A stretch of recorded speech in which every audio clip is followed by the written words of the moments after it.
El viento había estado gimiendo todo el día por las llanuras, bajo y inquieto, como si presintiera que algo se avecinaba. Al caer la noche, las ráfagas sacudían las contraventanas y se apretaban contra la vieja casa del rancho como si quisieran colarse adentro. Ramiro y yo nos sentábamos a la mesa de la cocina, con una olla de guisado de venado entre nosotros, el vapor enroscándose en la luz de la lámpara. El silencio era de esos cómodos, de los que nacen después de 40 años juntos. Entonces lo oí el rugido profundo y agresivo de un motor en el camino de grava. Era un sonido que no había escuchado en años, pero mis huesos lo reconocieron antes que mi mente. Darío. La puerta se abrió de golpe, sin tocar, y el viento entró con él. Se veía más viejo, con los bordes afilados, su traje caro de carbón chocando contra las paredes de pino desgastadas, sus ojos, que antes chispeaban con picardía, ahora brillaban con fiebre. No me abrazó, no saludó a su padre, solo dejó caer una carpeta de cuero sobre la mesa. El golpe rompiendo el calor de la noche. «Tengo un trato», dijo, abriéndola. «Contratos, propuestas, dibujos arquitectónicos, el sueño de un inversionista. Comprarán los pastos bajos para un retiro de lujo. Limpiará mis deudas y aún les dejará bastante. De otra forma, es tierra perdida». Lo miré a él. Luego a los papeles. «No vendemos, Darío. Esto no es solo tierra, es nuestra historia. Tu historia». Soltó una risa corta, incrédula. «Mi historia. Han pasado toda su vida encadenándome aquí.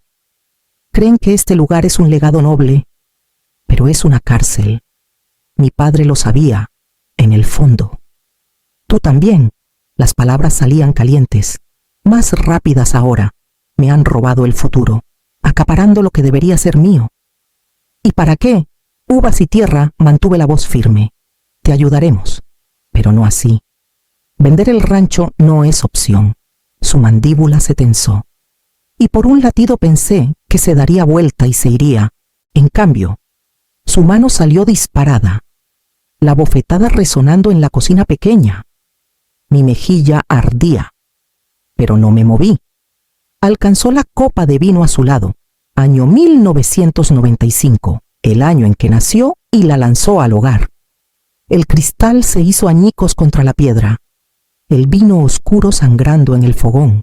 Ramiro se levantó, lento pero seguro, poniéndose entre nosotros. Su voz fue baja, final. «Vete». El rostro de Darío se quedó en blanco. Se dio vuelta sin una palabra, la puerta azotándose detrás de él, el sonido de su motor desgarrando hasta que lo tragó la tormenta. 7 años después. Esa tormenta regresaría después de esa noche. El silencio se asentó sobre nosotros como la nieve del invierno, espeso, inquebrantable y pesado. No hubo llamadas, ni cartas. Hasta los vecinos dejaron de preguntar si habíamos sabido de él. Ramiro y yo volvimos al trabajo que siempre había estado ahí, las hileras de viñas y el ritmo interminable de las estaciones. Podábamos en primavera, atábamos los enrejados en verano, cosechábamos en otoño y remendábamos cercas en el frío quebradizo.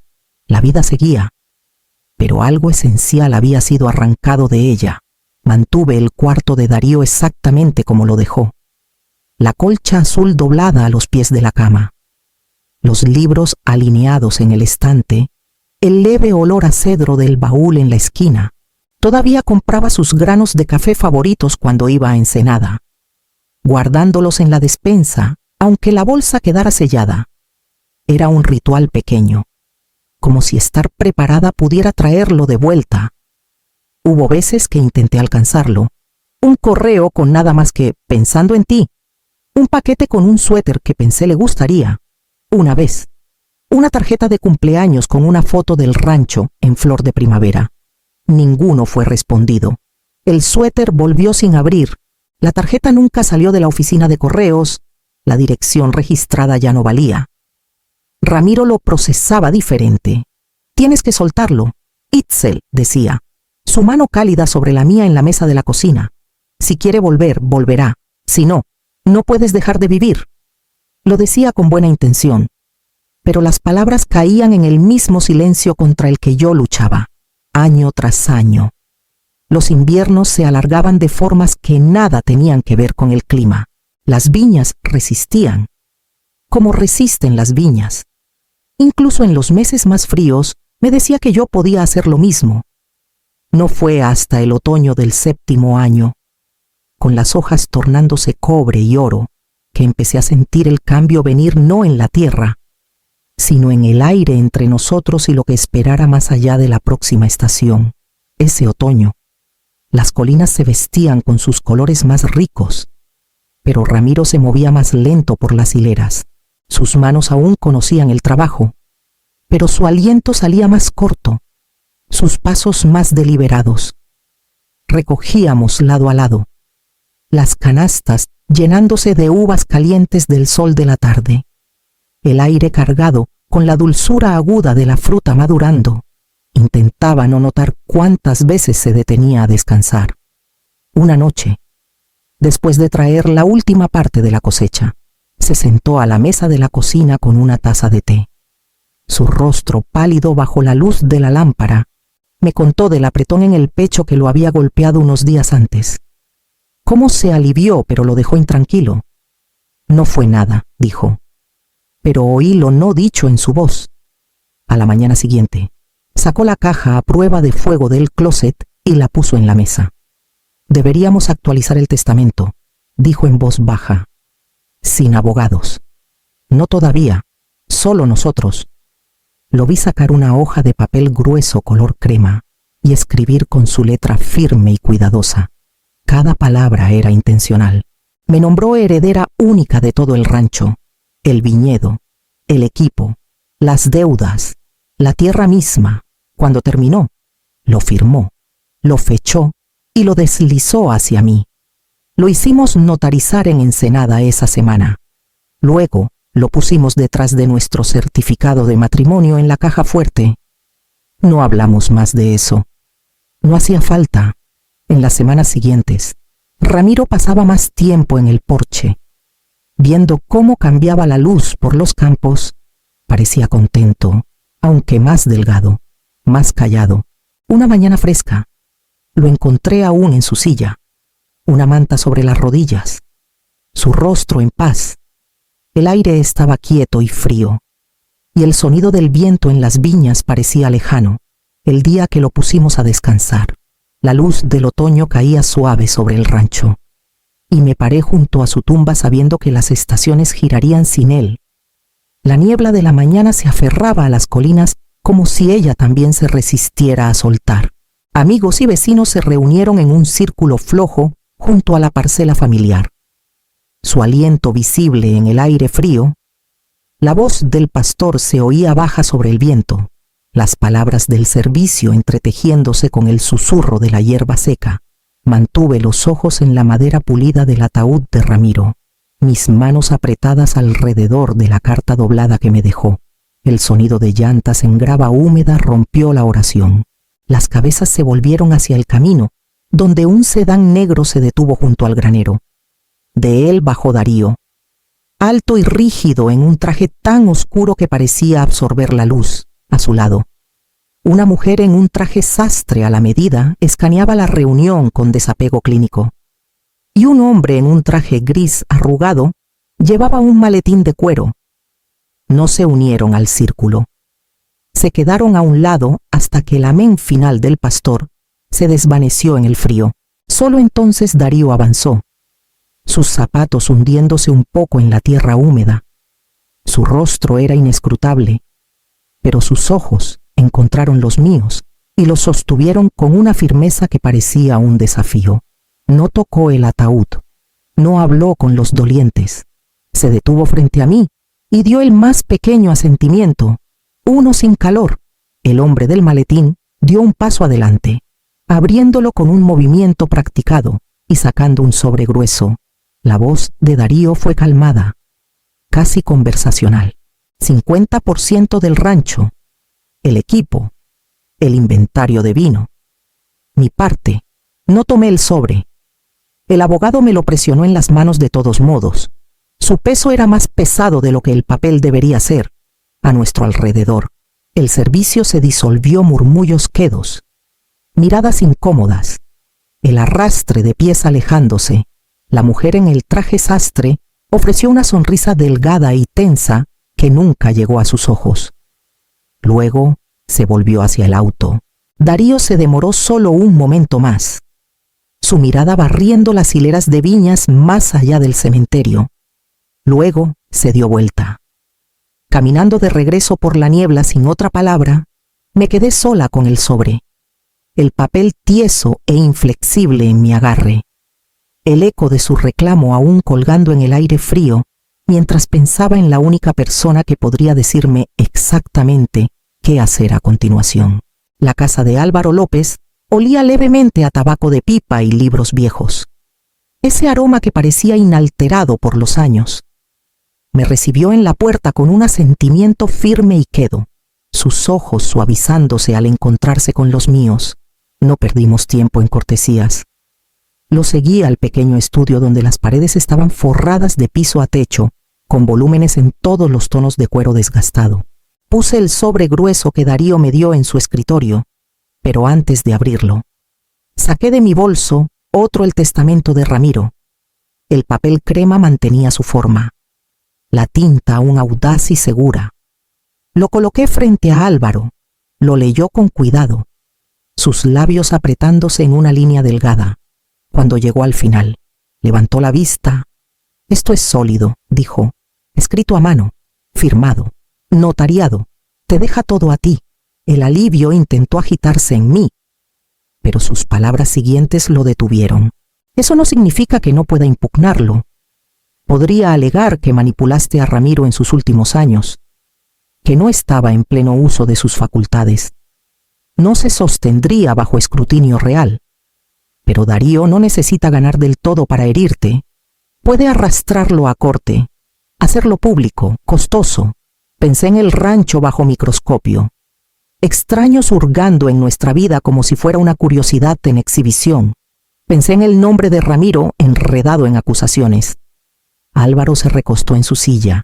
«Si no tienes cuidado, Itzel usará el proceso mismo como arma. Tendrías la ley de tu lado, pero el costo, más que en dinero, sería alto». Asentí lentamente, el papel entre nosotros sintiéndose más pesado que cuando lo traje. Álvaro alcanzó el sobre que Darío me entregó, abriéndolo con precisión practicada. Su ceja se frunció mientras escaneaba el contenido. «Esto», dijo, tocando la primera página, «es solo el primer movimiento. Salí de la casa de Álvaro con el testamento seguro en mi bolso y el eco de su advertencia llenando el silencio del camino a casa, ya dando vueltas a lo que estaba dispuesta a hacer para proteger lo que Ramiro y yo construimos». La casa estaba quieta cuando regresé. La luz de la tarde tardía estirándose larga por el piso de la cocina. Puse mi bolso en la mesa. Pero en lugar de guardar los papeles, caminé al closet del pasillo y bajé una caja de cedro maltratada. Dentro estaban mis diarios años de volúmenes encuadernados en cuero. Sus lomos, suavizados por el tiempo y el uso, los llevé a la sala y empecé a hojear las páginas. Los primeros estaban llenos de la infancia de Darío, notas sobre sus primeros pasos en las hileras del viñedo. Cómo corría adelante de nosotros en la cosecha, cargando un balde 2 veces su tamaño. El olor a uvas machacadas en su pelo cuando se dormía en el columpio del porche. Luego, el tono cambiaba. La risa daba paso a discusiones garabateadas en los márgenes, menciones de puertas azotadas y semanas sin hablar. Y finalmente, la entrada de esa noche, la bofetada, el vaso haciéndose trizas en el hogar, el frío en sus ojos al caminar hacia la tormenta. Había escrito cada detalle, el ardor en mi mejilla, el sonido de la voz de Ramiro diciéndole que se fuera, la certeza profunda de que algo entre nosotros se había roto sin remedio. Cerré el diario y me senté con él en el regazo. Por años los había guardado para recordar. Incluso cuando no quería, ahora se leían como evidencia, prueba de un patrón que no había querido nombrar. La advertencia de Álvaro resonaba en mi mente. Darío no solo buscaba lo que no era suyo, estaba dispuesto a destrozar todo para conseguirlo. Si veía el rancho como nada más que una herencia para cobrar, tenía que asegurarme de que nunca pudiera ser arrebatado de su propósito. La vacilación que había durado años se fue. No dejaría que el sentimiento me hiciera descuidada. Regresé los diarios a la caja, pero la dejé al alcance. Luego fui a mi escritorio. Encendí la lámpara y empecé una lista de gente que podría ayudarme a cerrar cada puerta que él intentara forzar. Encontré el número de Marisol Peña en un viejo directorio. La tinta un poco desvaída por años en un cajón. Había trabajado una cosecha con nosotros décadas atrás. Una joven de mente aguda que preguntaba más sobre contratos y títulos de tierra que la mayoría de los jornaleros temporales. Desde entonces, oí que había construido una carrera ayudando a ranchos a protegerse de desarrolladores y acreedores. Contestó al segundo timbre. Su voz cálida con reconocimiento. Después de las primeras cortesías, le conté todo el funeral, el sobre, la advertencia de Álvaro, los años de silencio antes de esto.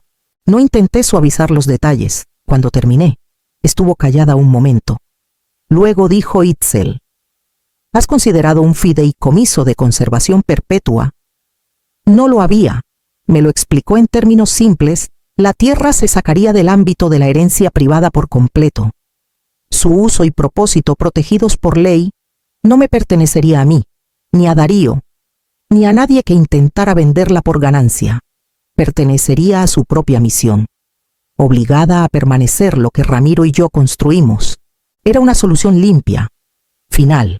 Empezamos el proceso esa semana. Marisol vino al rancho 2 veces, caminando los campos conmigo, tomando fotos, anotando la historia. Nos sentamos a la mesa de mi cocina, papeles esparcidos entre nosotras, el aire espeso con olor a café y tinta. Cada forma que firmábamos sentía como un ladrillo en una pared que había querido construir por años. El trabajo era callado, pero incansable. Revisiones de títulos, descripciones legales de cada hectárea, avalúos para el archivo, para cuando cayó la primera nieve. El expediente era lo suficientemente grueso para pesar en mis manos. 3 semanas antes de la fecha en corte, firmamos el último documento. El rancho ya no era mío como antes, pero estaba más seguro que nunca. Cuando cerré la carpeta en la caja fuerte junto al testamento de Ramiro, sentí una quietud que no había conocido en años.